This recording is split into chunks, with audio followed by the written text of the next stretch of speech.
Hello, c'est le Elixir du montage qui vous parle. Avant de vous laisser en compagnie de mes camarades et de moi-même pour cette nouvelle saga de l'été placée sous le signe de l'hilarité générale, je vous rappelle que si vous souscrivez à un abonnement sur Supercast avant le 31 août 2026, vous bénéficierez, et ce, quelle que soit la formule que vous choisissez, de 10% de réduction pendant les 6 premiers mois de l'abonnement. Le lien est en description. Et maintenant, voici les vedettes de notre spectacle. L'été sera chaud, dans les t-shirts, dans les maillots. Vous aimez le cinéma, nous non plus. Bonjour, bonsoir à toutes et à tous. Est-ce que tu viens pour les vacances? Nous, on n'a pas changé d'adresse comme le fredonnaient les philosophes. Eh bien, figurez-vous que je suis content pour ce dernier épisode de notre saga de l'été avant la grande finale de Pas vu, pas pris. Parce que figurez-vous que nous avons reçu ce matin une carte postale. Oui, on a reçu une carte postale. Le timbre était collé à l'envers avec du scotch et beaucoup de sable. Il y avait une odeur de crème solaire et d'autres choses, je crois, comme du gruyère. C'est écrit très, très, très petit, mais j'ai réussi à déchiffrer. Et je vais donc vous la lire. Bonjour à toute l'équipe de Fouénant. On est bien arrivé le 3 août à 22h46, sauf Jean-Michel qui avait oublié son sac à Rennes, mais aussi ses lunettes dans le sac, donc il a conduit sans lunettes depuis Rennes, ce qui explique peut-être pourquoi on est arrivé à Fouénant alors qu'on avait réservé à Quiberon. La chambre est bien, elle a une fenêtre qui donne sur une autre fenêtre. On a demandé si on pouvait avoir une fenêtre qui donne sur la mer. On nous a dit que c'était la même chose si on se penchait beaucoup. Jean-Michel s'est penché, il est tombé, mais il va bien. On a mangé des crêpes tous les soirs. Le 5e soir, Chantal a dit qu'elle voulait autre chose. On a commandé une galette. C'est pareil, mais Jean-Michel a dit que non. On n'a pas cherché à comprendre. On a vu un film sur la plage, en plein air, le jeudi soir. On ne sait pas lequel c'était parce qu'on était mal placé et que Jean-Michel n'avait pas ses lunettes. Il y avait de la musique et des gens qui couraient. Jean-Michel a dit que ça lui rappelait les chariots de feu. Marinette a dit que non, c'était Alerte à Malibu. C'était intouchable. On a bien aimé quand même. Jean-Michel a pleuré. Il dit que non. On rentre dimanche. On a rempli le livre d'or de la résidence. Jean-Michel a écrit séjour inoubliable et aussi son numéro de sécurité sociale. On ne sait pas pourquoi, lui non plus. Bise à toute l'équipe, la famille Doubidou. PS, on a bien rigolé. PPS, Jean-Michel aussi, il dit que non. Bah, ça fait plaisir d'avoir des nouvelles de pendant l'été quand même. Bah oui. Vraie famille en or. J'ai toujours pas compris où est-ce qu'il se plaçait dans l'arbre généalogique. Bon, non, C'est une grande famille. C'est une très grande Comme le famille. cinéma français. On est cousins, Mais frères. et il s'améliore en tout cas en cinéphilie parce que entre les chariots de feu, Oui. Alerte à Malibu et Intouchable, ouais, il y a. il y a hésitation. Bah bien sûr, bien sûr. Et normalement, si tu enchaînes les trois, tu provoques une compression de l'espace-temps. Voilà, cadeau de Noël. Non, je dis cadeau de Noël, c'est parce que c'est par rapport à mon prénom. Oui, c'est ce que j'avais compris. Oui. Sinon, il y a aussi les boules. Pour ce dernier épisode, on vous offre du LOL en bar. On finit sur le concret, le pur plaisir cinéphile, le moment, la scène, la coupe, la mécanique du LOL. Et en première catégorie, un plan comique ou une idée de mise en scène qui porte une charge comique gigantesque. Et puisqu'on parle de mise en scène, on va commencer par Alexis.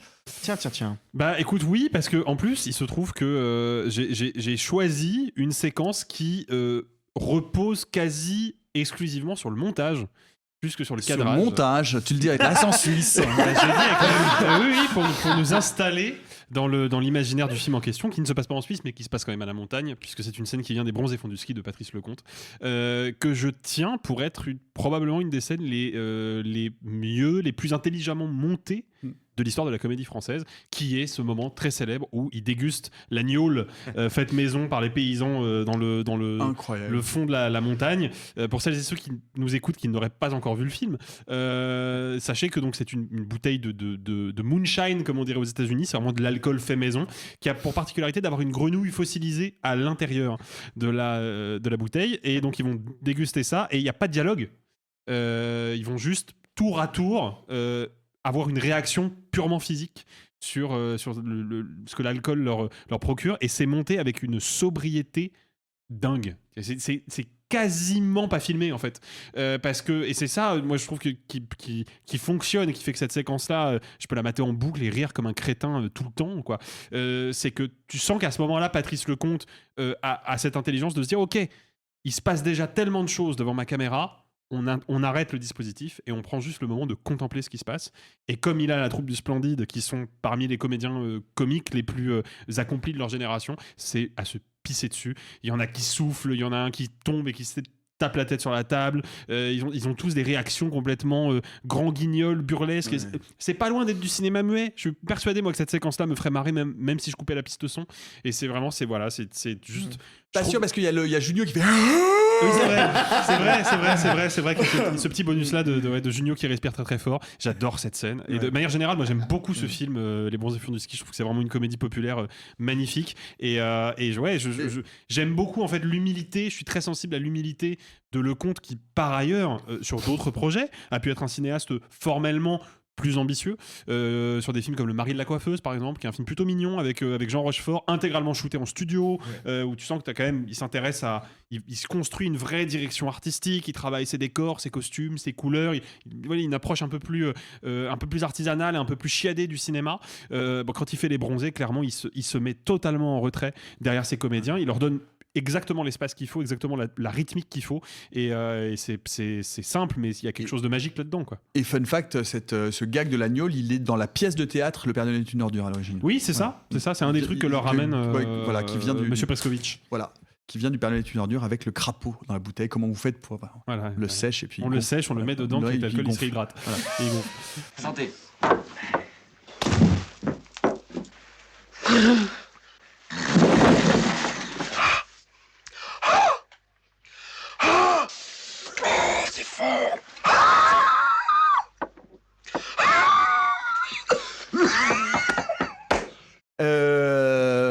Sophie. J'ai changé de scène. Oui, c'est pas pour ça. À la dernière minute, je vois mon tableau évoluer sous mes yeux zébobis. Je suis désolée, j'ai cherché beaucoup, mais c'est parce que sinon, ce dont on va parler après et ce que j'avais choisi, ce télescope un peu trop.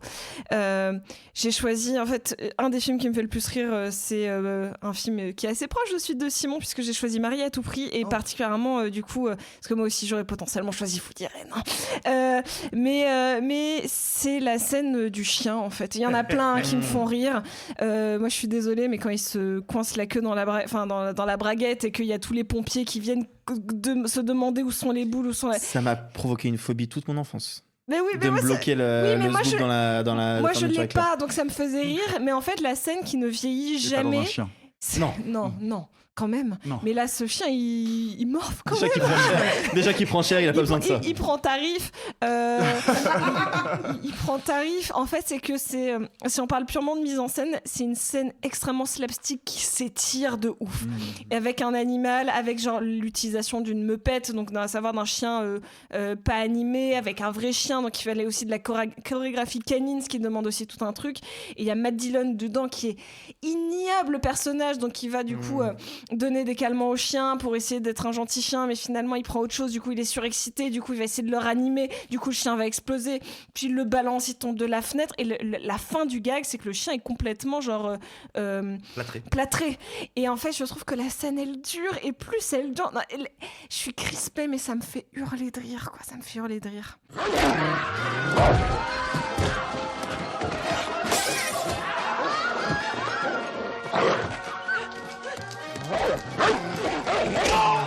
Mais je vais embrayer parce que je pense que la durée, moi les gags sur la durée font partie des gags que je préfère. C'est-à-dire réussir à tenir un gag et à l'étirer, à te dire que ça ne s'arrête jamais et à quel moment ça va couper. Moi, c'est exactement là-dessus. Il y a un autre gag, c'est pas celui que j'ai choisi, mais qui, à mon avis, beaucoup de ces gags-là prennent leur source dans la scène dont je vais vous parler. C'est le fameux gag de l'essayage de robe de mariée dans Bridesmaid et de la diarrhée qui est extraordinaire. Effectivement, c'est très long. Et c'est très long. Mais la scène, vraiment séminale de tout ça, c'est, et j'en parlais dans le premier épisode, puisque je vous parlais de mon acteur préféré, c'est la scène des toilettes, de la catastrophe dans les toilettes dans The Party avec Peter Sellers, qui est un plan fixe. Alors pas tout à fait fixe parce que ça panote légèrement. Il y a du recadrage. Mais qui est un plan séquence qui ne va être coupé que par les aboiements du chien à l'extérieur. Je l'ai revu. Regardez-là, c'est exactement mon humour. C'est-à-dire que on a une scène et d'un seul coup, c'est l'empilement des choses jusqu'à la catastrophe, et la catastrophe qui ne cesse d'advenir, dont on sait qu'elle va advenir, c'est de l'absurde, c'est de la maladresse, c'est absolument impayable, c'est hilarant. Et c'est ça que je trouvais absolument assez génial, qui ne joue que sur la durée et que sur la longueur. C'est-à-dire que c'est l'inverse de ce que Alexis décrivait dans Les Bronzés furent du ski, c'est l'inverse du montage. Là, il y a pas de montage, c'est qu'on va juste laisser une situation se gangréner et en poussant et en montant petit à petit les potards les uns après les autres. D'abord, il y a la chasse d'eau qui fonctionne pas, et puis d'un seul coup, quand il regarde, il tire sur le papier toilette qui se dévide. Et le papier toilette se dévide jusqu'au bout. Mais sans coupe, et il voit le papier toilette qui tombe. Et puis le tableau tombe dans les WC, et puis il essaye de l'essuyer avec le papier toilette. Et ça ne cesse de s'empiler.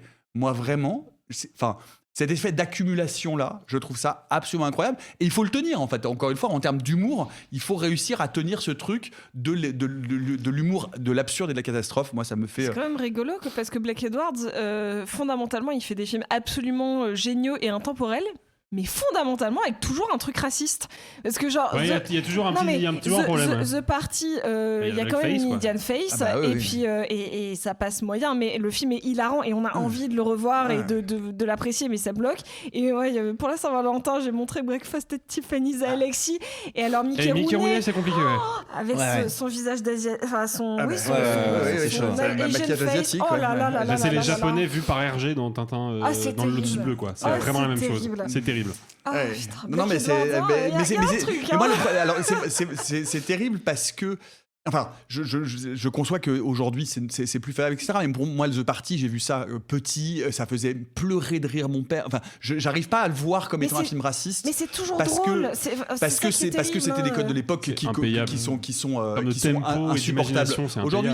Mais ce que je veux dire, c'est que c'est pas Michel Leb qui fait l'Africain. Ah non, c'est pas ça. C'est vraiment marrant. C'est pas de l'humour raciste. C'est vraiment marrant. C'est aujourd'hui considéré comme raciste parce que c'est une Indian Face et parce que, voilà, on va pas vous réexpliquer pourquoi. Mais le personnage de The Party est en fait un personnage tout à fait attachant. Et on se moque pas de lui parce qu'il est étranger. Voilà. Le fait qu'il soit d'origine indienne, qu'il soit indien, permet de justifier le fait qu'il parle pas la même langue que les autres protagonistes et qu'il ne comprend pas les conventions. Et que personne ne se comprend. Mais effectivement, l'idée n'est pas de faire le portrait des Indiens ou d'un Indien.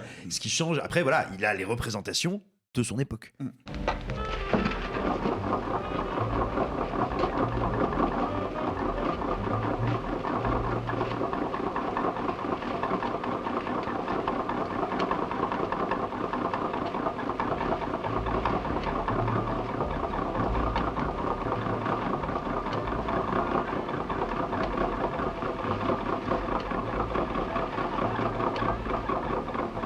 Puisqu'on parlait de rire et de lolance, Simon, fais-nous le lollet.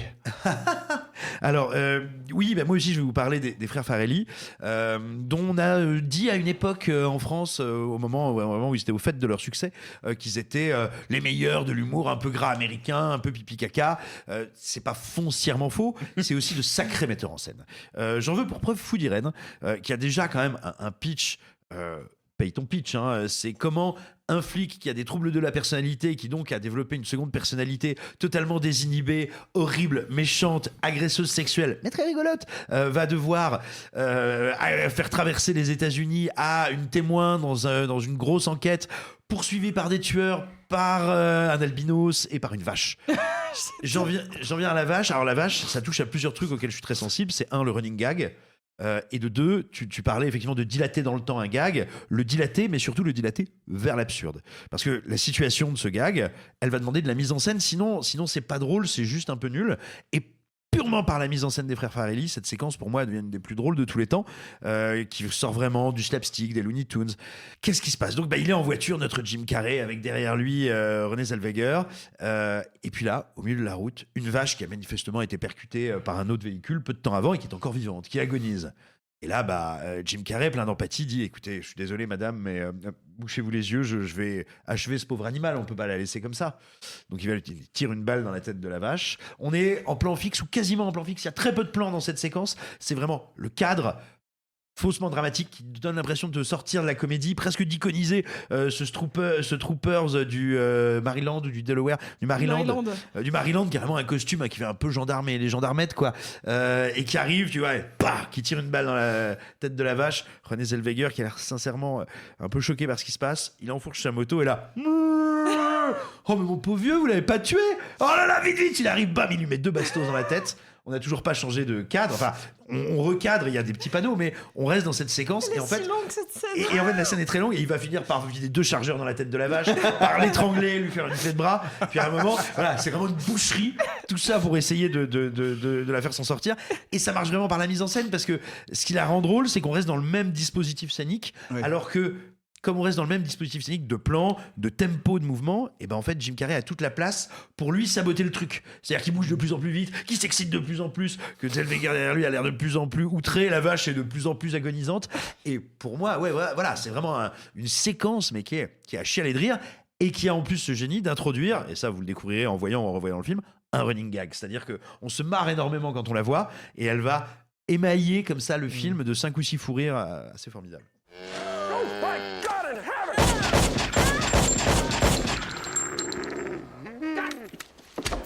What's wrong with you? Stop it! Let go, girl. On the greener pastures. Come on. Arthur. Ouais, je suis désolé, je vais répéter sur un film qui a déjà été abordé dans l'épisode précédent, mais quand je réfléchissais en termes de type d'humour qui fonctionne bien chez moi, moi c'est vraiment l'humour visuel, c'est-à-dire que pas forcément par la mise en scène, mais juste par des jeux de ce qu'on voit à l'image. Je parle pas forcément de l'humour slapstick, genre Maman j'ai raté l'avion, où c'est vraiment machin qui marche sur une voiture qui tombe ou un pot de peinture. Non, je parle vraiment de jouer sur la perspective, jouer sur ce que montre l'image ou pas. Par exemple, le film que citait Simon l'épisode précédent, Top Secret, à un moment, on a le personnage principal qui est assis au bord d'un train. Puis le train doit partir. Puis on se rend compte qu'en fait, ce qui était le décor du train est un décor posé sur un train qui part alors que lui n'a pas bougé. Ou par exemple, il y a une séquence d'un téléphone où quelqu'un vient chercher un téléphone et en fait, le téléphone, parce qu'il est devant la caméra, on a l'impression que le personnage avance alors que le téléphone est juste gigantesque. Enfin, c'est des jeux de perspective, c'est des jeux comment on te fait croire des choses. Et c'est pas forcément de l'absurde du saloon, tu vois. Moi, c'est vraiment le côté. On truque l'image en fait. On truque l'image. Ce que tu crois voir n'est pas vrai. Et ça, c'est un type de gars que je trouve rare parce que je pense difficile à mettre en scène. C'est quasiment tu des vois. illusions d'optique en fait. Ouais, et il y en a pas tant que ça. Il y en a dans les Tant années. que ça. J'ai hésité à le faire, mais je l'ai pas fait. On a tous en tête. Les films des années 20-30, vous savez, où le personnage croit qu'il va tomber, mais il tombe pas parce qu'il y a l'illusion d'optique. Mais je trouve que dans le cinéma plus récent, plus contemporain, on n'en trouve pas beaucoup. Alors que ça, moi, quand j'ai découvert Top Secret il y a quelques années, parce que c'est assez récent, ça, c'est peut-être mes gags préférés. Le saloon, c'est super, mais parce qu'il y a un côté surréaliste qui n'a aucun sens, ça fonctionne très bien. Ça s'arrête pas, ça dure 5 minutes. Bien sûr. Mais moi, je suis désolé, le coup du train, je le regarde, je fais, mais non, mais c'est pas.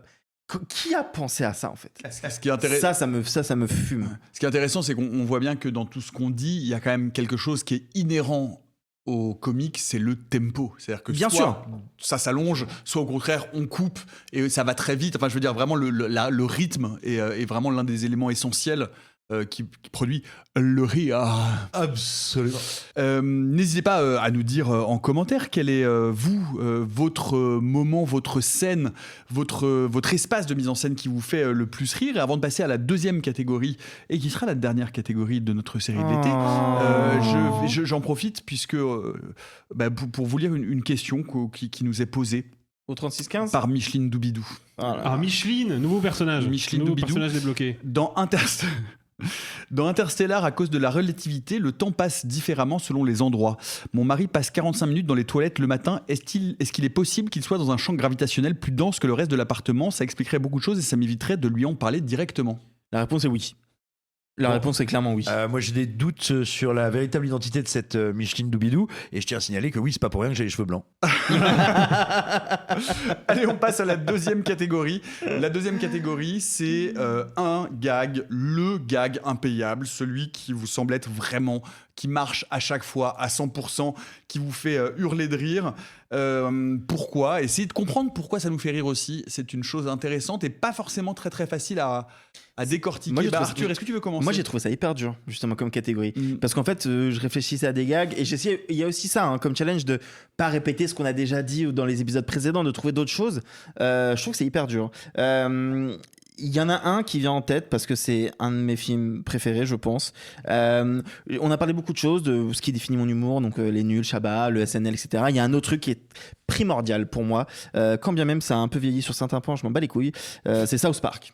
South Park, pour moi, c'est un truc que je n'explique pas. Parce que quand tu regardes les premières saisons, il y a l'animation un peu vieillie, l'humour est un petit peu. Enfin, genre, il y a des trucs qui ont voilà. Et j'ai grandi, et tu vois, je sais que pendant un moment j'étais fan de Rick and Morty, je regarde plus trop aujourd'hui, par exemple, tu vois, les trucs d'évolution. South Park, ça me suit. Et South Park, c'est pas juste South Park. South Park, c'est Trey Parker et Matt Stone, que vraiment sont deux créateurs que j'adore et que je suis de près. Et quand j'ai découvert que cette bande de bouffons a voulu faire un remake qu'ils n'ont pas pu faire d'une série en marionnettes, et que du coup ils ont fait un film qui s'appelle donc Team America, qui est donc un film qui se veut premier degré, mais parce qu'il est premier degré devient hilarant, quand bien même il y a des gags exceptionnels de marionnettes, mais vraiment de marionnettes. C'était les Thunderbolts, ce qu'ils voulaient. Absolument. C'est ça. Et en fait, Ouais, il y les avait, Sentinelles de l'air, ouais. sauf qu'en fait, il y avait un remake live action qui était en cours, donc ils ont dû trouver un autre truc. Donc Team America, si vous le connaissez pas, vraiment regardez juste des images, vous allez comprendre pourquoi rien que la vision de ces marionnettes est drôle. Mais ce qui est pas juste drôle, c'est qu'il y a un film de marionnettes, c'est que c'est un film de marionnettes qui raconte donc l'histoire d'une espèce d'élite qui veut arrêter un attentat terroriste. Et le premier combat, c'est un combat de marionnettes, mais c'est le truc le plus antinomique possible. C'est-à-dire que la marionnette, ça peut pas aller vite, ça peut pas donner des coups. Parce que la marionnette, forcément, vu que c'est quelqu'un qui déplace à la main une ficelle pour faire bouger un bras ou une jambe, ça va forcément lentement. Le premier combat de Team America, qui est donc un combat au ralenti de deux golemons qui ne peuvent rien faire que juste se faire... C'est un truc, impayable. À chaque fois que je vois ce film, évidemment il y a du vomi, évidemment il y a une scène de sexe, évidemment Matt Damon, mais le premier combat je ne l'explique pas. Il y a un truc qui si j'essaie de décortiquer un petit peu, il y a un truc c'est plus que de l'absurde à ce niveau-là. Ça n'a aucun sens. C'est que tu es obligé de regarder à comment le film a été fait pour mieux l'assimiler, parce que si tu regardes juste en tant qu'objet filmique, ça n'a aucun sens. Si tu réfléchis à comment le film a été fait, tu comprends mieux pourquoi ça réagit comme ça. Mais ça n'a quand même aucun sens. Enfin, je veux dire, le film atteint un niveau d'absurdité qui me dépasse et m'enchante en permanence. Moi, je considère vraiment que Parker et Stone sont deux des meilleurs humoristes, si on peut dire ça comme ça, parce que c'est juste des auteurs. Mais Ils ont fait la meilleure comédie musicale Book ever. of Mormon, que j'ai toujours ouais. pas vu par ailleurs, mais C'est voilà. géant. C'est Si vous n'avez pas incroyable. vu Team America, vraiment, j'ai même pas les mots. J'ai même pas les mots. Et vraiment, je vous assure, si vous l'avez déjà vu, revoyez juste ce premier combat. Ça n'a aucun sens. C'est-à-dire qu'il n'y a plus de gravité. Il y a plus, bref, moi c'est... Voilà. J'aurais pu dire la scène de sexe dans Team America. Je pense. Oh là là là là. Parce que, mais pareil, pour la même raison, conceptuellement, c'est une scène de sexe avec des marionnettes. Enfin, ça n'a pas de sens. Eh ben, tu sais quoi, anecdote, je me la joue Alexis. La scène de sexe devait être beaucoup plus longue au départ, et il y a eu un niveau de censure du film. La Paramount a dit, ok, on veut bien que vous soyez graveleux, on veut bien le pipi caca, on veut bien le terroriste, l'attentat terroriste à Paris, on veut bien tout ça. La scène de sexe, c'est non. Genre, ils ont validé tout le film. Ils ont dit juste la scène de sexe elle est trop longue, donc au lieu de faire une scène de 1 minute 30, ils ont fait une scène de 50 secondes. Au départ, elle devait être beaucoup plus longue. Wow. Et ça devait vraiment finir dans un vrai truc de 69 dégueulasse et tout machin. Enfin, Ah oui, vraiment. d'accord, ok. Non, mais c'est excellent. C'est excellent.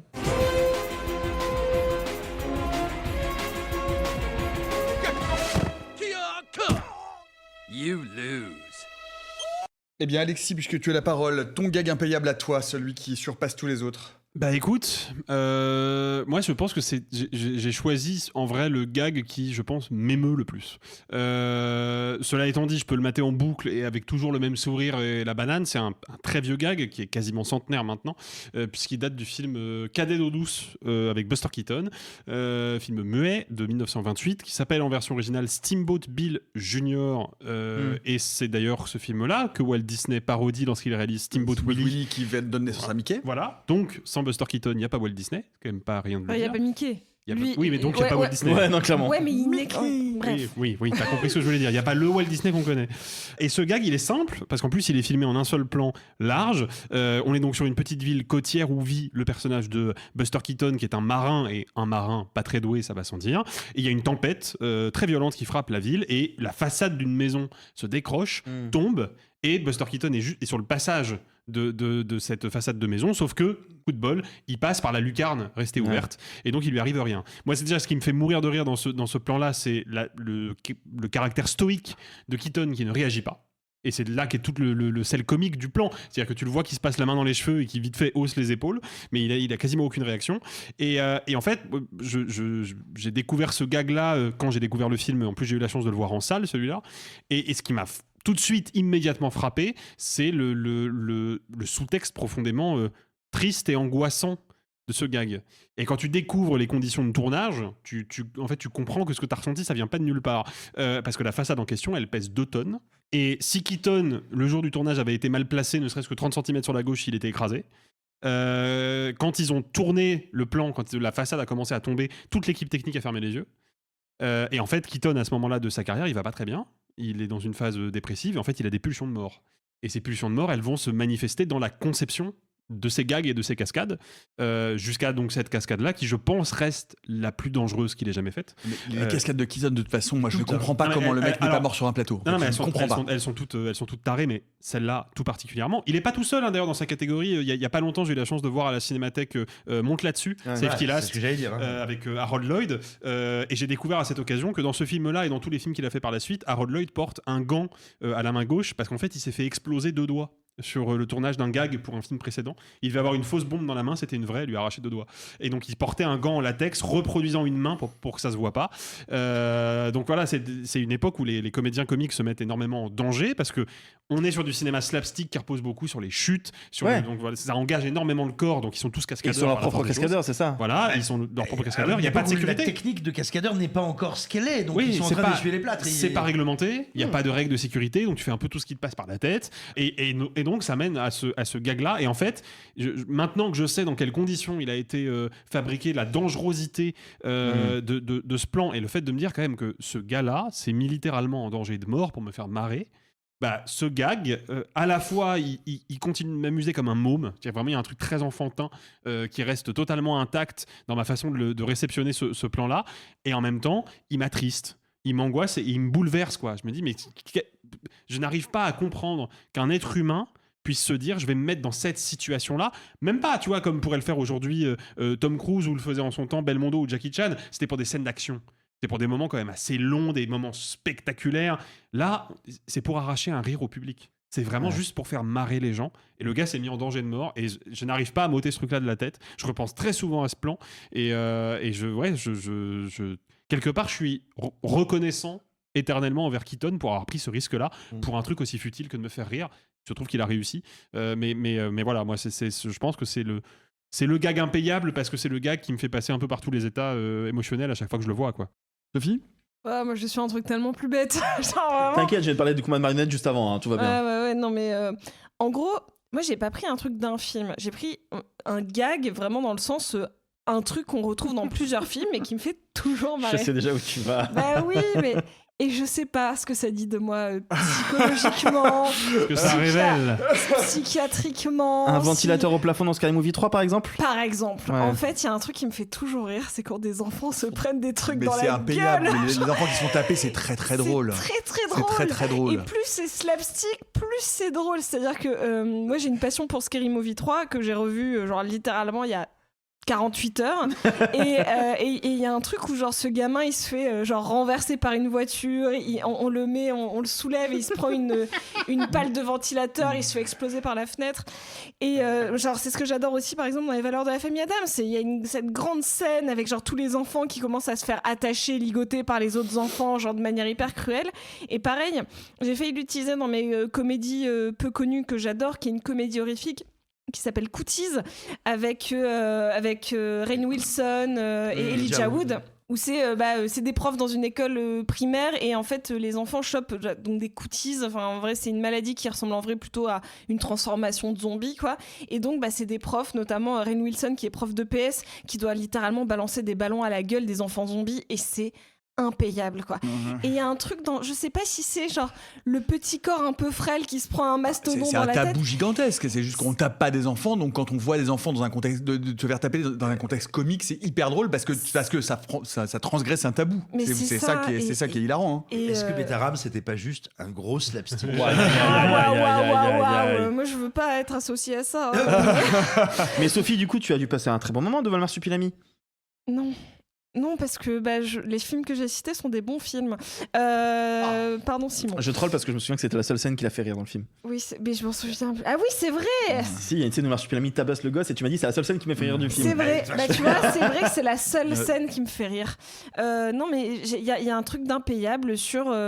sur la manière dont c'est filmé, on sent que même un peu le réalisateur a toujours un peu honte en réalité. Genre, je sais pas, il y a un truc de gêne et en même temps, généralement, il y a le côté slapstick ultime dans le sens où les enfants, ils ont jamais rien. Enfin, je veux dire, même dans mon film de zombies, enfin, c'est plus les adultes qui ont mal. Genre, dans La famille Adams, ça s'arrête juste avant. Dans Scary Movie, le gamin est tout le temps là. Enfin, je veux dire, on sait que c'est une douleur qu'ils ne ressentent pas en plus. Donc ça Dans le film. Dans le film, mais les acteurs non plus. Il n'y a aucun enfant qui a été blessé sur les tournages que j'ai cités, en tout cas, j'espère. Simon. Oui, bah alors je me suis dit, tiens, vu que l'idée c'est un peu d'essayer de définir ce qui nous fait rire, moi ce qui en général me touche le plus c'est l'absurde. Donc je vais prendre 2 gags issus de 2 trucs différents, un qui n'est pas de cinéma et un qui est d'un film mais qu'on a déjà cité, pour essayer de cartographier un peu l'absurde et ce qui me touche dedans. J'ai l'impression que moi l'absurde ça me touche parce que c'est un truc qui me fait rire certes, mais c'est un lieu du rire où on n'est jamais très loin de la poésie, j'ai l'impression. Ce qui n'est pas le premier lieu du rire, hein, spécialement. Moi je vois une vieille dame tomber et se faire rouler dessus par un bus, je rigole, ça n'est pas de la poésie. Je vais prendre Alors qu'un bon poème de Verlaine. Les gags de chute, c'est souvent très drôle. Bah oui, Les chutes, c'est souvent très drôle. Et tu vois, j'aurais pu citer par exemple la mort du personnage interprété par Brad Pitt dans Rencontre avec Joe Black, mais je ne vous en dis pas plus. Allez la regarder, c'est un des plus gros gags involontaires de l'histoire du cinéma. Et je vois que mes copains connaissent pas, je vous la montrerai après l'enregistrement. Non, alors, c'est quoi l'absurde finalement ? À mon sens, l'absurde, c'est 2 possibilités. Soit quand on pousse une logique interne, qui est à l'origine logique, cohérente, presque cartésienne, tellement loin que la logique se fait de l'autophagie, quoi. Si la logique est trop logique, elle rend le monde fou. Ou alors, c'est la logique de notre monde brutalement interrompue. Premier exemple, c'est une ouverture d'un épisode de Bip Bip et le Coyote. Donc, comme d'habitude, le coyote court après Bip Bip. Bip Bip traverse, comme à son habitude, l'autoroute. Vous savez, cette autoroute qu'on voit dans tous les épisodes. Il y a une circulation ahurissante, des centaines de véhicules qui avancent à toute vitesse. Évidemment, Bip Bip traverse sans souci. Le coyote arrive. Il attend que la circulation s'arrête. On est dans le désert du Nevada, donc c'est très plat. Il regarde à gauche jusqu'à l'horizon, il n'y a pas un véhicule. À droite jusqu'à l'horizon, il n'y a pas un véhicule. Il met un pas sur la route et là, bam, il se fait percuter. Ça, voilà, c'est le moment où on interrompt la logique. On voit à l'horizon des 2 côtés, il ne peut pas y avoir de véhicule. Bah si, il y a un véhicule. Ça, c'est une première forme d'absurde qui te dit que finalement, ta conscience du monde, elle peut toujours à un moment être pulvérisée. Ça me touche beaucoup. Et puis, il y a, moi, ce que j'appelle une espèce d'absurde roi. C'est quand, en fait, on commence de quelque chose qui pourrait presque être réel et on va pousser la mécanique interne tellement loin jusqu'à ce qu'elle s'emballe. C'est un des sketchs, un des gags du Hamburger Film Sandwich, dans lequel on voit un petit couple manifestement composé d'une femme qui, elle, est relativement expérimentée, en tout cas à l'aise avec son corps, et un homme qui est assez manifestement une espèce de puceau et qui sont sur le point de passer à l'acte. Et il se trouve, c'était un truc qui était un peu à la mode dans les années 70 et 80. Tu sais, t'avais des trucs éducatifs pour tout. Des cassettes audio éducatifs, des vinyles éducatifs. Et puis donc, ce gag imagine qu'il existe des vinyles éducatifs pour l'activité sexuelle. Et donc là, le type, l'air de reprendre un peu confiance en lui, dit « Attends, certes, je suis un peu tendu, mais j'ai ce qu'il nous faut. » Et il sort son vinyle d'éducation sexuelle. Et à partir de là, il y a une voix off qui commence très vite à devenir absurde parce qu'elle s'adresse en direct aux personnages comme s'il y avait un narrateur qui les observait, qui leur dit « Il est temps de toucher vos zones érogènes. Enlevez votre pull. Regardez fixement l'entrejambe de votre partenaire. » C'est très très malaisant, ça va de plus en plus loin. Plus ça va, plus elle semble s'amuser et être bien contente de rigoler, plus lui est terriblement mal à l'aise. Et arrive le moment où la voix off lui dit « Voilà, il est maintenant temps de vous approcher de la zone mammaire de votre partenaire. » Et là, à ce moment-là, il y a une espèce de petit soubresaut comme ça. Et là, tu as cette voix qui dit « En cas d'éjaculation précoce, notre vinyle est vendu avec... » Et là, le mur du fond de la chambre explose. T'as un énorme culturiste afro-américain qui rentre dans la pièce. « Notre vinyle est vendu avec Big Jim Slade, champion du monde de culturisme !» Qui attrape la nana entre ses bras, qui fait un petit salut militaire à l'adresse du mec qui a l'air un peu désolé, mais en même temps, heureusement, il y avait Big Jim Slade. Et tout ça sur Evenu Shalom Balerem en chœur symphonique.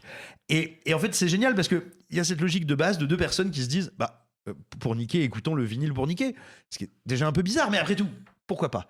Et tout ça va s'emballer, et il y a un moment où normalement ça devrait s'arrêter parce que t'as déjà ri, il vient d'y avoir une éjaculation précoce, tu te dis c'est fini, et non. Et là on part sur Big Jim Slade, et ça c'est absolument incroyable. Should premature ejaculation occur, the Joy of Sex album comes equipped with Big Jim Slade. Je pensais au gag de chute, ça m'a fait penser à un film qui est remonté très très loin de l'arrière-chambre de mon cerveau mémoriel. C'est Évolution d'Yvonne Reitman, où Julianne Moore, qui est pas un film très très réussi, mais Julianne Moore a un gag, c'est qu'elle tombe. Et elle tombe tout le temps, et les chutes, c'est désopilant. Bref. Et c'est pas là où je voulais en venir. Moi, il y a un gag qui, je pense, est vraiment est le noyau, le constitutif dur de mon humour, parce que c'est les As, hein, c'est dans Y a-t-il un flic pour sauver la reine, et c'est le gag du micro ouvert. C'est Leslie Nielsen qui va faire pipi, qui va faire pipi, et donc où tout le monde l'entend faire pipi dans la salle, et attention les chaussures, et le petit prout final. Et moi ça, c'est absolument impayable, parce que en fait c'est la collusion, mais c'est la collusion de la bienséance, de l'étiquette, c'est-à-dire de la représentation, et le décalage avec la sphère du privé. C'est-à-dire que un type qui pisse et qui dit attention les chaussures, mais enfin, et dans ce contexte-là, vraiment, ça, enfin, je sais pas pourquoi ça me fait autant rire, mais parce que je pense que ça fracture en fait toutes les conventions sociales. Et à chaque fois que je fais un enregistrement et que j'ai un micro-cravate, je vérifie 19 fois, j'éteins le truc, et enfin, c'est devenu une sorte de paranoïa. Mais je sais pas pourquoi ce gag, précisément ce gag-là, me fait mais hurler de rire à la mort. Mais ça rejoint un peu ce que tu disais dans cet épisode-là, juste avant, sur les gags très longs. Il est long, ce gag-là. Il est très très long. Il est très long. Déjà, le pipou est long, et en plus, il y a la même phase où il ressort, il revient et tout. C'est long, hein. Bah ouais, et ça, c'est tout le temps. Mais enfin, il y en a beaucoup. Il y a beaucoup de gags très longs dans les. Mais oui, je pense que les gags qui s'étirent en règle générale m'amusent beaucoup. Et celui-là, c'est vraiment placer de la vulgarité pure, hein, c'est du pipi caca, hein, c'est pipi prout. Vraiment, ouais, mais en même temps, c'est horrible ce que je veux dire. Mais il y a un truc un peu sartrien dedans du trou de la serrure, c'est-à-dire qu'il y a toute la convention sociale de ce qu'on peut s'autoriser à être, et finalement ce qu'on ferait si on était tout seul, et quand les deux se confrontent, généralement c'est toujours un peu gênant. Et ça marche d'autant plus que, dans une certaine mesure, c'est une situation qu'on a tous connue. Enfin, ce que je veux dire, c'est que tout le monde a déjà été aux toilettes, et pas tout seul chez soi. Ou pas tout seul au bureau, ou enfin tu vois, c'est un dialogue ou plutôt une dispute entre intime et public que tout le monde a connu à différents degrés. T'as pas besoin d'avoir eu la courante un lendemain de soirée des enfers pour pouvoir te représenter ça. Personne n'a envie de terminer son cycle digestif au bureau et de sortir devant le chef de la compta qui est ravi de prendre ta place. Donc ce gag, il nous parle à tous et à toutes. Donc voilà, moi ça c'est vraiment, à chaque fois, il m'arrive parfois même, pour tout vous dire, de me remettre juste cette scène pour rigoler, mais genre, ça m'arrive plusieurs fois par an. Je vais juste regarder ce gag-là, tellement ce gag me fait rire. Et parce que je crois aussi que c'est un truc très enfantin, en fait. C'est-à-dire qu'en fait, ça réveille un truc de petit garçon ou d'enfant, parce que c'est des choses interdites, c'est des choses un peu honteuses, et là d'un seul coup c'est exposé en public et amplifié, et donc le décalage entre ce que Simon disait. Bref, moi ça vraiment c'est mon gag fondateur. Moi il y a un autre truc, tu disais, des trucs que tu regardes en boucle. Moi je me rends compte qu'en fait ce que je regarde en boucle, c'est pas plus les scènes de films, c'est les bêtisiers. J'avoue que les bêtisiers, j'en consomme mais énormément. Les fous rires, de regarder les gens rire, c'est très drôle, de sentir le moment où le personnage craque et ça rigole vraiment, genre les gens qui rigolent pendant qu'ils font leur sketch à SNL alors que t'es censé être vraiment stoïque. Si vous avez jamais vu les bêtisiers de The Office, c'est super. Et même, incroyable. Je vais vous dire, le bêtisier de la flamme. Le bêtisier de la flamme. Plus drôle que la flamme. Ah oui. Franchement, presque. Oui, franchement. T'as jamais vu le bêtisier de la flamme? J'ai jamais vu le bêtisier, ouais. Il y a 3 parties, 3 10 minutes. 3 fois 10 minutes. C'est excellent. Vraiment, c'est un truc que je me remets presque tous les 2 mois. Ah, mais ça peut m'amuser, ça. Moi, je serais par là avec les bloopers, comme on dit en anglais. Ouais. Celles de Friends et de How I Met Your Mother sont exceptionnelles. Mais je note par ailleurs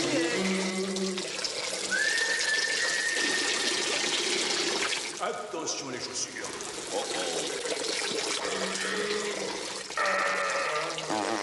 Bref, eh bien, racontez-nous, vous aussi, quel est votre gag, le gag que vous préférez Parmi tous les gags, vous pouvez nous en parler dans les commentaires de l'épisode et sur nos réseaux sociaux. Et avant de passer à la question bonus du jour, je prends une autre petite question.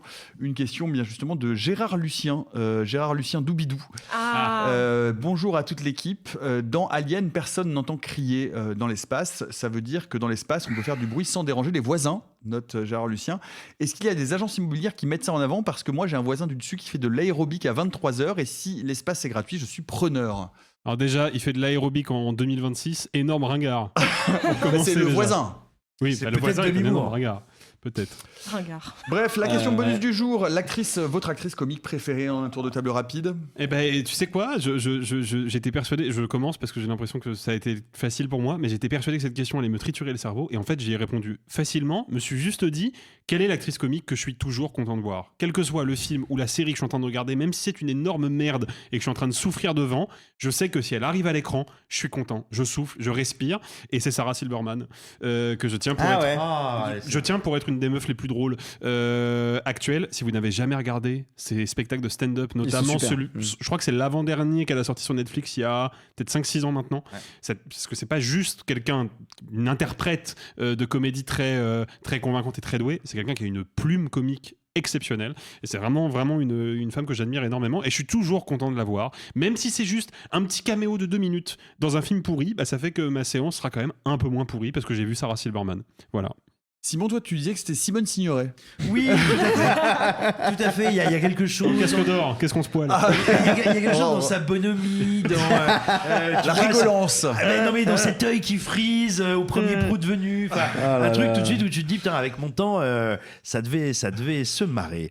Écoute, moi, c'est pas évident pour moi parce que l'humour est rarement dans mon souvenir fixé sur des interprètes masculins ou féminins. Mais pour le coup, si je devais en choisir, j'essaye moi de prendre des interprètes français parce qu'on a tous été biberonnés à la comédie américaine, et en vrai, même si ça fait quelques temps maintenant qu'elle m'a pas fait rire, même s'il y a des fois où je l'ai pas trouvé drôle du tout, mais je lui dois quand même peut-être quelques-uns de mes plus gros fous rires, et ce dans tous les formats, sur scène, au cinéma et dans des sketchs. C'est peut-être Valérie Lemercier. Ah ouais, ok. Valérie Lemercier je comprends. C'est Agathe Cléry. Hein. Voilà, c'est le gros problème. C'est le gros problème. Agathe Cléry, je veux dire, Valérie Lemercier doit. Je suis désolée, je devais. C'était obligé. Évidemment, Agathe Cléry, en gros, qui est un film qui pourrait s'appeler Blackface the Movie, avant que le blackface ne soit unanimement condamné. Oui, mais genre 2 minutes avant, ce qui rend le truc c'était déjà compliqué à l'époque. Non, je peux t'assurer, il était présenté au festival de Sarlat. Il y avait la queue, tout le monde était super chaud. Genre 3 jours après, c'est. Et les blackface, c'est compliqué. Et là, vraiment, il y a toute la com du film qui s'effondre. Non, mais ce qui est beau, c'est que le film a été instantanément oublié et que donc sa carrière n'en a pas trop pâti, me semble-t-il. En tout cas, elle, Châtillier, c'est plus compliqué. Mais enfin, en tout cas, moi, Valérie Lemercier, que ce soit quand elle chante Caprice est fini, bien sûr, que ce soit, mais dans n'importe quel rôle au cinéma, même un film qui a été totalement oublié, qui est partiellement oubliable, qui a aussi de problématiques qu'il y a dû donner dedans, mais qui s'appelait Le Derrière, dans lequel elle jouait une jeune femme qui, vous découvrirez ou vous découvrirez pas pourquoi, mais en gros se déguisait en homme pour faire la rencontre de son père.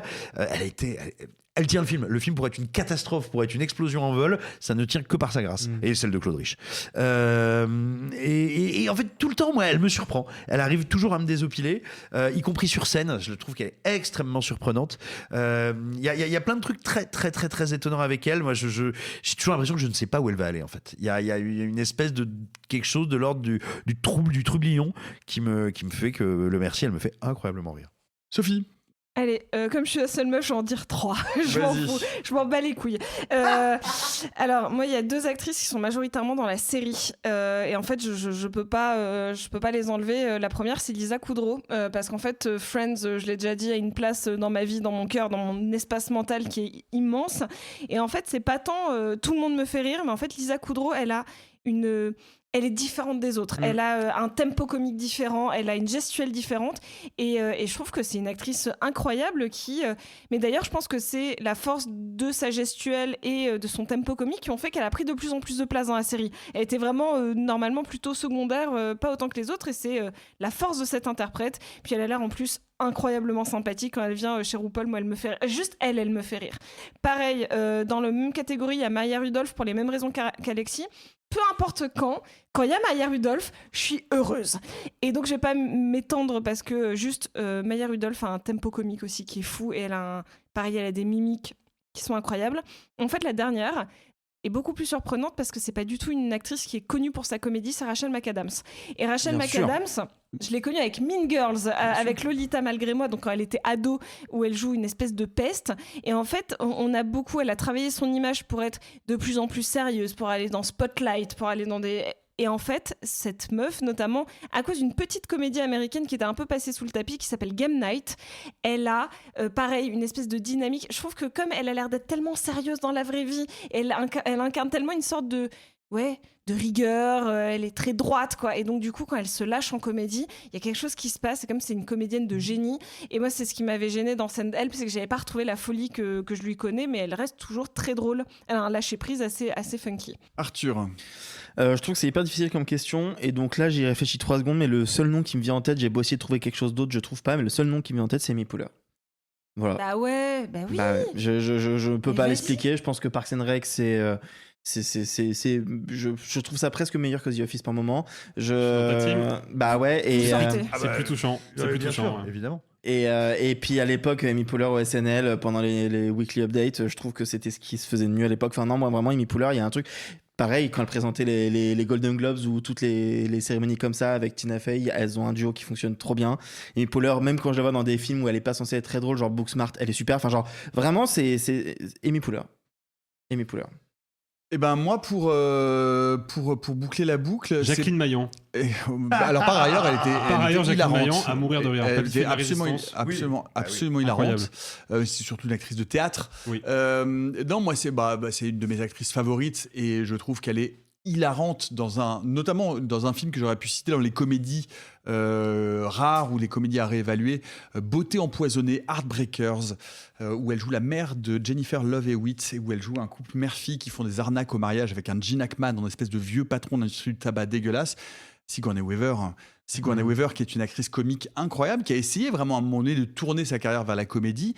Dans Galaxy Quest, elle est à mourir de rire parce que justement c'est pas une actrice qui vient de la comédie et qu'avec son physique, avec cette espèce de gravité, ou bref, elle a quelque chose qu'elle arrive à casser complètement. Elle a quelque chose de pince sans rire. Regardez, si vous ne l'avez pas vu, Beauté empoisonnée, c'est extrêmement drôle, où elle joue une grande héritière russe qui essaye de séduire Gene Hackman, où à un moment donné ils font un Scrabble avec que des mots liés au cancer du poumon, et où elle essaie elle fait tomber sa cigarette, elle veut l'éteindre sur le oui. Ouais, elle est Éteindre sur le oui. sur le oui. On a tous compris ce qu'il voulait dire. Oui. Elle est vraiment, elle a un potentiel comique absolument titanesque. Elle fait une reprise d'ailleurs dans ce film de Back in USSR avec à la balalaïka, qui est assez génial. Très envie de voir ça. Ah ouais, non, ça n'a c'est- aucun sens ce que tu racontes depuis 2 minutes là. c'est une comédie début 2000, mais c'est vraiment une comédie assez vacharde, assez méchante, et où elle est très très très très drôle. Donc voilà, moi de toute façon, passion Sigourney Weaver forever. Et bien voilà, nous y sommes. C'est déjà la fin de la saga de l'été. Et oui. Si. Bah, moi, j'aurais bien une petite question avant qu'on se quitte. Oui. Oui. Est-ce que tous, il y a une ou deux comédies qu'on est désolé de ne pas avoir citées parce que peut-être elles tombaient pas dans nos. Pardon, j'improvise, excuse-moi. Dans les cases et qu'on aurait aimé et qui est quand même c'est très une bonne cher à notre question. cœur. Moi, j'en ai une. Moi aussi. Ah, vas-y. Moi, c'est Papy fait de la résistance, Ah oui, justement. bah oui. Que je trouve incroyablement intelligente, incroyablement méchante, qui s'était fait défoncer à sa sortie. C'est vrai. Et si vous voulez savoir qu'est-ce que c'était vraiment la Seconde Guerre mondiale et la collaboration, allez-y. Et puis, vous ferez partie de ces rares personnes capables de dire « J'ai vu un bon film avec Martin Lamotte ». Il y en a pas énormément. Moi, vous avez beaucoup parlé d'absurde, et moi, il y a une comédie absurde qui me fait hurler de rire et en même temps qui me cringe beaucoup, c'est Sorry to Bother You. Ah, bien sûr.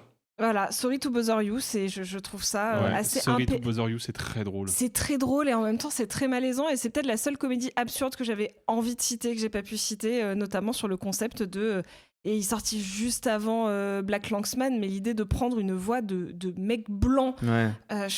Les scènes sont... Dans un centre d'appel. Ça se passe dans un centre d'appel avec... et il y a notamment Armie Hammer, ouais. purée, qui a le personnage du pire salaud du monde. Genre, le film est hyper drôle. Qui lui va bien, hein. Ah bah ouais, mais... Oui. Moi, je crois que j'ai pas de regrets sur les citations. Les compléments que vous avez ajoutés sont très bons. J'ai pas d'autres films qui me viennent. Moi, j'en ai un, mais en fait, j'avais nulle part où le placer. Et en plus, je sais même pas si on peut vraiment le considérer comme une pure comédie parce qu'il est tellement triste et touchant par moments. Pas trop. Non, La Garçonnière, moi, c'est vraiment un de mes films préférés. Ah bah. Oui. Vraiment, c'est un de mes films préférés, mais je sais pas si je peux vraiment le placer comme juste une comédie. C'est très marrant quand même.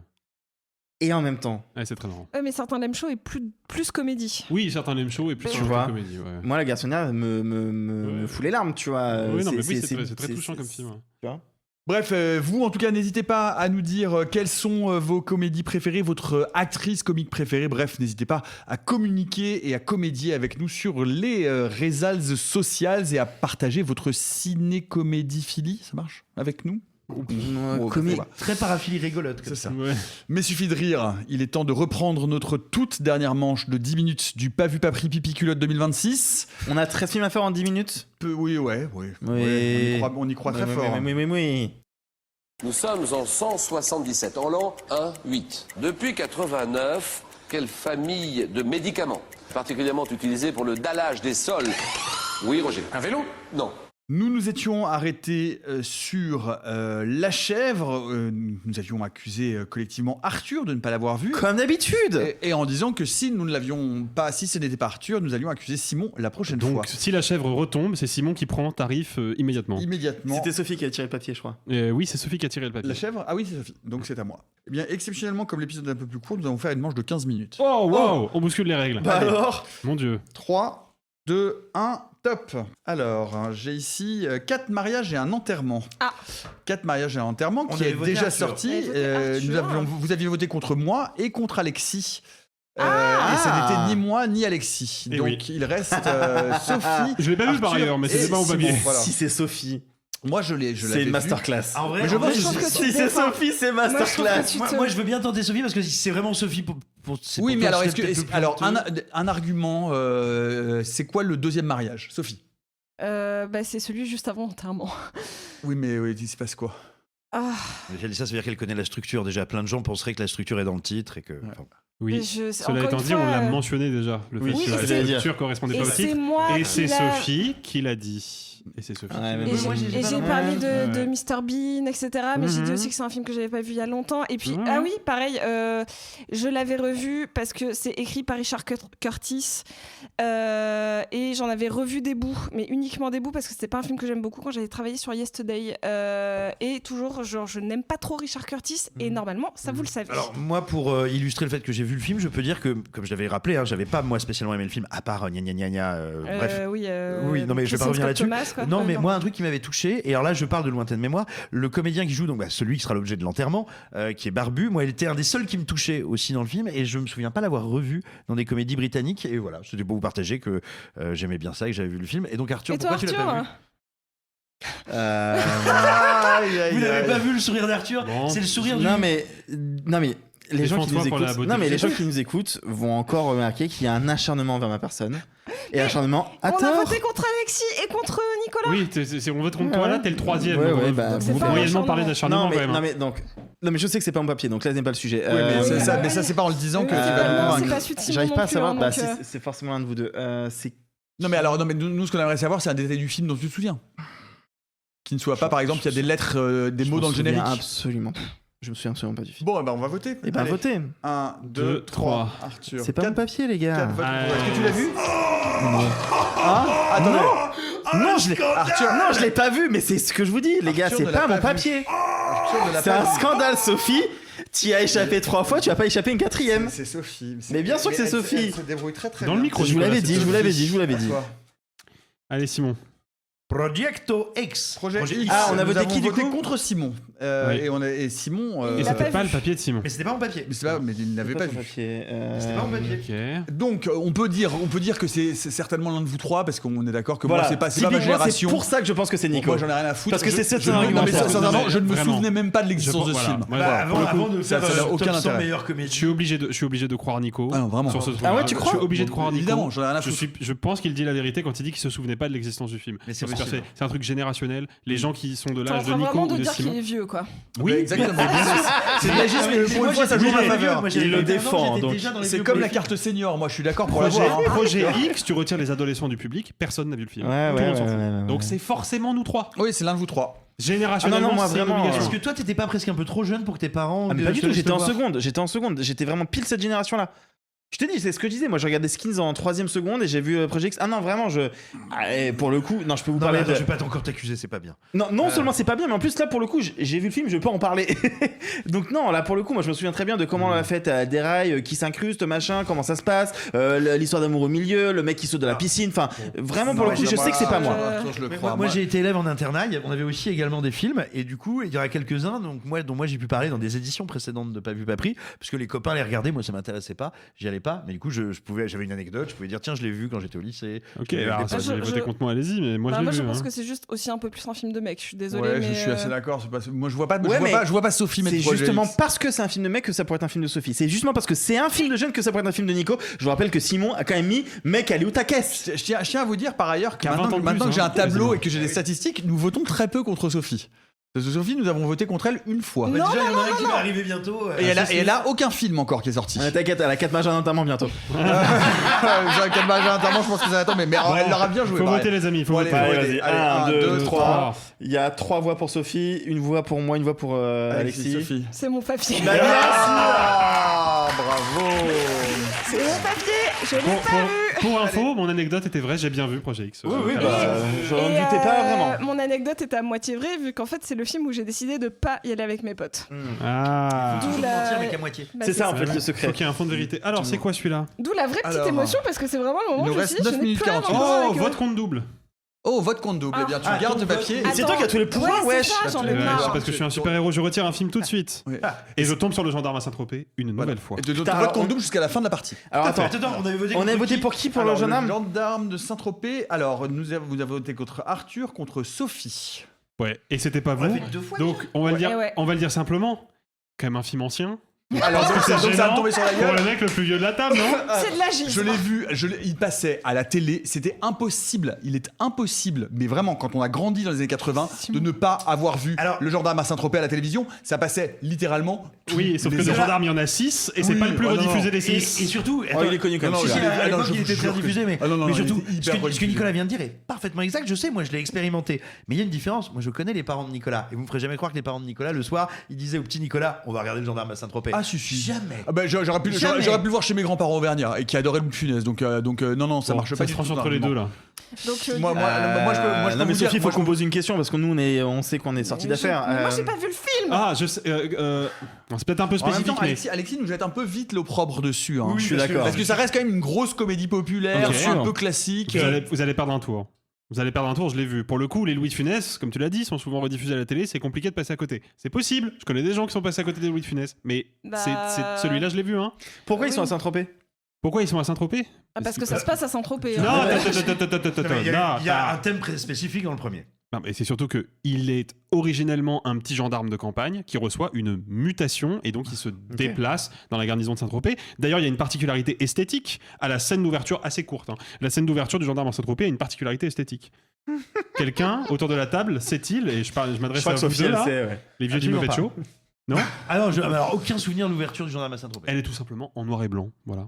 Alors D'accord. que tout le reste du film est en Aucun couleur. souvenir. Et Bon, donc Ouais, mon je gendarme pense à que c'est Saint-Tropez Nico. qui raconte quand même l'histoire donc de ce gendarme qui, les flambants de 60s, va devoir mettre fin à un mouvement de naturisme. Naturisme sur la plage. Mais ça, on l'a Naturisme sur déjà la dit, plage. mais ça Simon, tout le monde le sait, mais oui, on l'a déjà On parlé. l'a pas dit à la précédente On l'a pas dit à la émission, c'est pas précédente vrai. émission. Si, c'est pas Je vrai. sais parce que C'est je la voulais base. justement C'est pas citer que vrai. c'était notamment Allez, il faut à l'origine voter, les amis, culturelle là. chez Allez, les Malais. votons. 1, 2, 3, 4 voix pour Nicolas. Quelle voix pour moi, là. Et ce n'est pas mon papier. Et j'ai vu le gendarme à Saint-Tropez, je vous emmerde. Donc c'est donc Simon.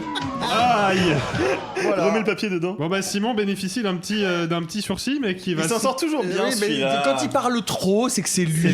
C'est vrai qu'il y a un. on parle temps, tous on le trop. sait. C'est vrai qu'il y a un C'est pas motif vrai. récurrent. Oui, c'est vraiment pas vrai. Allez, Oh, ça va, tiens, Allez hop, c'est plié, 4 marges involontairement. 1, Allez, 2, 3, Sophie. Sophie. C'est mon papier. Allez, bah bravo, oui, bien félicitations. sûr. Allez, hop, C'est très bien joué, très bien joué. Merci. 9 films en Oui, 40 sachez secondes. qu'à chaque fois, ça fait plusieurs parties, je veux dire, d'années d'affilée où je gagne pas, mais je suis toujours la dernière à qui on devine le papier. Voilà. C'est vrai. Combien de temps reste-t-il au chronomètre, Il mon reste cher Nicolas 6 minutes 45. La chèvre. Ah, on la y chèvre. revient. on La en chèvre, revient. nous avions voté contre Arthur. Et oui, et j'avais dit que c'était Simon. Mais Et- pourquoi on retombe toujours sur le même film Et je pense. Ah, mais c'est pas le même. Et c'est pas le Il y a même. deux. Oh, plot twist. C'est Plot pas la. twist, c'est pas- quelqu'un qui l'a pas rajouté. C'est l'écriture. pas les mêmes typos. Oh. Ah, ça, c'est drôle. Est-ce qu'on est sûr? Parce que moi, j'ai pas regardé du tout les typos. Attends, je l'ai pas tiré Ah, la non, mais chèvre. si, si, je C'est pense pas- que c'est Ah bah, On est sûr qu'il y a c'est deux- pas ouais, du tout la c'est même pas la même écriture que les écriture. autres. Donc ça veut dire que 2 personnes n'ont pas vu la chèvre. Ça, c'est exceptionnel. Et on a Et qui- on a voté on pour est qui en de voter premier? On est qui de voter? Alors vous avez voté contre Arthur. Voilà. Moi je l'ai mis littéralement dans la saga de l'été, donc Non, je mais suis voilà. exclu du vote. Est-ce que c'est pas un truc que t'aurais fait Donc- après mon coup des 7 samouraïs? Ah, Je vais faire un petit coup de Attends, Non, non, mais il y en a- n'importe il y en quoi. a- il y en a deux. Là, C'est Vous êtes donc deux ça sur veut dire quatre, que là. 2 sur 3. Non, mais là, non. 2 sur 3. Moi je m'exclus. Non, franchement, Non, les gars. Je Nico, vous ai parlé. trop facile. Je vous ai parlé. Oh, il y a Mais 2 sur je 3, vous ai excuse-moi. parlé des gags, je vous ai parlé du film. Pourquoi 2 sur 3? Bah parce que vous êtes plus que 3. Parce qu'on a exclu Arthur et que moi j'en ai parlé dans la, oui, dans la saga. Ah oui, bah oui. Non, Il s'exclut un peu Vous êtes que facilement. 3 parce que moi, on va pas voter pour moi. Ok. Bah, évidemment. Non, mais évidemment. Mais c'est votons pareil, du coup, Simon. comment on va voter? Votons Simon et après on verra. Personne ne se. Je vous ai parlé du gag à l'aéroport. Vous vous souvenez, le gag à l'aéroport, il revient plusieurs fois dans le film, il revient avec Corinne Charby. Oui, non, mais je pense que Nicolas l'a vu. Nicolas l'a Moi vu. j'ai un peu tendance à c'est les croire. deux, Ouais. là, Moi c'est j'ai un les peu deux. tendance à penser que Nicolas l'a vu effectivement. Oui, évidemment, Et j'ai moi vu. je pense que c'est ce papier de Simon. Bah, de toute manière. Et après pour le deuxième j'ai un doute. Allez, Bon, 1, 2, 3. Et de toute façon, je vote contre double, donc c'est Simon. Alors, Alors. qu'on soit un peu précis. C'est mon papier que j'ai rajouté justement quand il avait fallu rajouter un film parce que t'avais parlé de la chèvre et je me suis dit, oh trop drôle. J'avais hésité à le mettre à la base. Je dis, bah trop rigolo. On l'a Allez, mentionné hop. avant. Donc ça veut dire qu'il y a 2 fois la chèvre. Il y a dire qu'il y a 2 fois la chèvre, excellent. C'est vrai On est étonnamment très bon sur cette partie. OSS 117, le carnet d'espion. Non. Non. Ah bah, c'est facile ça, hein. De quoi? C'est Nicolas. Pourquoi? Parce que Simon, j'en ai parlé plein de fois avec lui, il connaît Ah, les non, gags par cœur, je et vous connais deux, le c'est par sûr que cœur, vous l'avez ouais. vu. Alors- Non, nous c'est Donc, déjà. je pense Ouais, que alors, Nicolas, là, c'est c'est cramé Sophie. tout Ah seul. Là, non, c'est Sophie. non, parce que c'est Mais mon pourquoi préféré c'est moi des deux. Oui, Et alors, il y a vraiment le truc de. La gifle à Alex Lutz avec le. Mais son père était charron, oui, mais c'était quand même son père. Son père était un nazi, Ouais, mais c'était. ok. Ah, mais Puis c'est là- pas celui-là, Elle c'est confond le les Elle deux. confond les deux, ça c'est c'est dans le le- 2. Ça, c'est dans le Ça, c'est dans deuxième. Le carnet d'espion. Pardon, Ça fait oui. beaucoup 1 million, Hermina. Bah Vous savez oui. combien ça fait? C'est quand même mieux une voiture propre. Voilà. Le tour. Très bien, un petit coup de polish. Voilà. Je peux vous parler aussi genre de l'usine de poulet où on fait la lumière La on. SPEP. Oui, oui. Oui, bah, il y a la SCEP, SBEP, la il y a la. SBEP, il y en Parce a qu'il y a plein. tout le tour avec notamment mon personnage préféré de ce tour-là, c'est quand même François Damiens qui. Ah bah oui. Voilà. Donc non, Nico mais allez-y hein, sur. Bah, je sais pas, qu'est-ce que je voulais que je vous dise? Qu'est-ce que je voulais que En vous plus, dise? t'aimes tellement Jean Dujardin. J'adore Jean Dujardin, c'est vraiment ma génération. Qui est-ce qui joue l'Armina C'est Leila Bekti. Ah ouais. 1, 2, 3. C'est Nico. Oui, bah c'est moi, ok, ça va. Qu'est-ce que je voulais que je vous dise? J'en sais rien, j'ai jamais vu ce film. Bérénice C'est Bérénice Bejo. Bejo, Ah, c'est bah un oui, film je des suis années con, pardon. dessus. T'en as jamais vu aucun des 3? Non, j'ai vu aucun des 3. Ça me fait vraiment. Non, vous avez pas eu de doute sur moi quand même. Bah, vu que tu t'es planté de film au début, un peu. Au début j'ai un petit Un peu, doute. ouais, c'est ce truc qui m'a C'est fait quoi, ça? douter. Allez, Je- Simon, attends, vas-y, mais- vas-y. Oui. Ah oui, c'est ça. Oh Attention, mesdames et messieurs, ça va être un tour. C'est un film qu'on n'a pas encore tiré. Rabbi Jacob. Oh, c'est chaud ça. Oh, c'est chaud ça. Oh, c'est chaud ça. Oh, c'est chaud. C'est chaud. Aïe. Alors, putain, faut s'en relever de celui-là. Rabbi Jacob. Je tiens à vous préciser que j'ai officiellement perdu puisque mes 3 comédies, les Oui, mais t'en as rajouté une quatrième. Il y en a rajouté une quatrième, mais faut sur les Ouais, Blues Brothers, c'est au tu t'es 77. fait bien taper. Je me suis fait bien taper, oui. Bon. Rabbi Alors, attends, Jacob. t'as pensé que t'avais perdu alors qu'il t'en reste un? Ah, mais non, mais il reste un quatrième, celui qu'on a rajouté. Allez, Mais allez, enfin, attends, Allez, c'est on temporise Rabbi pas, Jacob. on temporise pas. Alors. Rabbi Jacob, t'as tiré Rabbi Jacob, Simon. Parle-nous un peu de Rabbi Jacob. Moi, enfant, je comprenais pas trop tout ce qui était culture, je vais dire juive en général. C'était un truc que je connaissais pas et donc je comprenais pas bien ce qui faisait rire les gens dans le film. Donc moi, j'étais plutôt marqué par les dialogues, notamment toute cette ouverture avec Samuel. Mon, vous êtes juif. Ouais, oui, bien sûr. Salomon. Salomon. T'as dit Samuel J'ai dit Il a dit Samuel, Samuel. Oui, bon, c'est pas grave. Enfin, Salomon, il y a un S et il y a un A, quoi. Mais moi, c'était beaucoup plus ça qui me marquait que le numéro de danse iconique. Mais si tu veux, je comprenais pas ce qui était drôle. Filmé à côté de chez nous, il reste rue 2 des minutes. Allez, Oui. vite. Ouais, Alexis. moi, je trouve que c'est un film terriblement surcoté, Rabbi Jacob, Moi aussi. malheureusement. Mais de toute façon, je Ouais. suis pas client Non de plus. Funès, donc c'est pas ma cam. Il y a quelques moments qui peuvent m'arracher un petit sourire ici et là. En fait, il y a quelques moments slapstick que je trouve un peu original, la scène du chewing gum Le évidemment. chewing-gum, voilà, Mélisse. Avec un petit caméo de Gérard Darmon, d'ailleurs, qui faisait un de ses premiers rôles. Voilà, on l'embrasse pas. Ouais, moi j'ai pas grand chose à dire sur le film. Je pense que je l'ai pas revu depuis la dernière fois que je l'ai vu à la Moi, télé. alors Et moi- c'était il y a une bonne Ouais, décennie. moi je peux donc vous dire que compliqué. c'est un film que j'ai vu et que je regardais en boucle quand j'étais gamin. Ah ouais En boucle avec mon pote en dessous qui était juif pied noir et ça les faisait mourir de rire. Et que j'ai revu il y a pas longtemps et qui a très très mal vieilli. Je veux dire, la scène de dedans c'est assez drôle. Le chewing-gum c'est vaguement drôle. Mais moi, Mais lui est odieux, en fait. ça fait partie des trucs où en le revoyant, je pensais que j'allais rigoler, alors que quand je revois La Folie des Grandeurs, Mais quand parce je que revois lui Le est Gendarme à odieux. Saint-Tropez, oui, parce qu'il est odieux, et puis parce qu'il y a 3 ressorts comiques en fait. Enfin, je veux dire, en fait, déjà, c'est pas très très bien rythmé. Il y avait une scène qui me faisait beaucoup rire avec la grand-mère quand elle arrive. Et puis en vrai, c'est un peu antisémite. On va pas Mais se mentir. en vrai, comme le film n'est maintenant plus vraiment diffusé depuis une quinzaine d'années. Ouais. 47 secondes. Allez, Arthur, vite Non, fait. mais je te vois venir vers Allez. moi, mais alors non, parce que si je peux me défendre, pour le coup, j'ai des grosses lacunes en De Funès qui viennent en partie du fait que j'ai vu Rabbi Jacob plus jeune et que je n'arrive plus et que ça me fait pas méga marrer et que du coup ça m'a pas donné envie de creuser les autres. Mais pour le coup, Rabbi Jacob c'était impossible à Regarde échapper. Oscar, Et je peux Alors, même vous dire que ça m'a fait un tout petit truc parce que malgré tout, je l'ai beaucoup vu petit, même si je l'aime plus maintenant. Ça m'a fait un petit truc la première fois que je suis allé à Sciences Po pour passer mes oraux parce que quand je sors de la station, je passe devant les Deux Magots, qui est l'endroit où se fait kidnapper. C'est pas, non, c'est Fares, non, Fares c'est celui qui kidnappe. C'est le grand. Bref, vous voyez, c'est devant cet endroit-là et pour le coup, j'ai une espèce de Sophie. Madeleine. 10 secondes, vite, Souvent, Sophie. je dis que j'ai vu 4 Rabbi Jacob, 4 de Funès, Rabbi Jacob, La Soupe aux choux, L'Avare et un 4e, je sais plus lequel. C'est ce que j'ai dit toute ma vie et c'est vrai. Là, j'ai vraiment du mal à On déterminer. va voter très rapidement. On vote quand même On fin vote du quand même. tour. On va Ok. voter pour la fin du voter sur tour. J'ai toujours un vote compte double, alors ça me Et permet là, d'utiliser une deuxième fois. Alexis a le vote compte double. Putain, je suis très embêté là. C'est pas du tout évident de trancher. 2, 3. Alors, 2 Ah, votes purée. contre Sophie. Non mais attends, on a tous voté les uns contre les autres. Simon vote contre moi. Ah non, il y a 2 voix contre Deux Sophie, votes- mais Alexis a voté 2 fois et pour Simon. double vote contre et double vote. Donc il y a contre Simon. égalité dans Bah, ces il y a cas-là, on fait égalité. quoi Change ton vote. Eh ben, je vais trancher et je vais voter pour Sophie. Je l'ai vu, c'est pas mon papier. Oui, je m'en doutais. C'est pas grave, c'est pas Allez, grave. bien. Je remets le vote compte double dans Oui, le saladier. absolument. Je le remets. Voilà, donc incapables que nous sommes, mais- comme tous les étés, nous ne pourrons laver cet affront qu'avec une grande finale, la grande finale du Pas vu, pas pris, pipi culotte Summer of LOL 2026. Rendez-vous la semaine prochaine. D'ici là, on se calme et on boit frais à Saint-Tropez. Bye les amis et gloire aux autotamponneuses sur la place du village. Oh, c'est pas humain, les salauds, ils m'ont épuisé. Au 4e stop, il sera exactement 0h13 minutes. Oh la vache! Oh, je vais être en retard au lycée! Oh, bah dis donc, t'es bien pressé, toi, ce soir. Ceux qui sont encore vivants, profitez-en pour le rester! Allez-vous-en! Arrivederci! E buon viaggio! Messieurs, il n'est de bonne société qui ne se quitte.